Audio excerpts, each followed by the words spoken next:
বোন আজকে হঠাৎই বলে বসলো যে ডিনারটা নাকি ও পিৎজা দিয়েই করবে। অগত্যা জেপ্টো থেকে অর্ডার করলাম দুটো পিৎজা বেস, ওই 35 টাকার মতো নিয়েছে। যদি তোমাদের খুব পিৎজা খেতে ইচ্ছা করে তাহলে তোমরা এরকম পিৎজা বেস বাড়িতে কিনে রাখতে পারো, তাহলে কি বলো তো যখন তখন বানাতে পারবে। নরের পিৎজা সস, তার সাথে দিয়েছিলাম চিংসের একটু চিলি সস, তাহলে না খুব ভালো একটা টেস্ট হয় পিৎজাটা।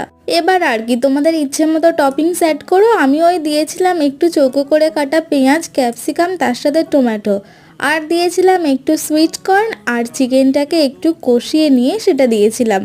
চিকেনটা জাস্ট একটুখানি সোয়া সস আর তার সাথে একটু গোলমরিচের গুঁড়ো, লবণ দিয়ে কড়াইতে হালকা করে কষিয়ে নিলেই হবে, আর বেশি কিছু দেওয়ার দরকার নেই।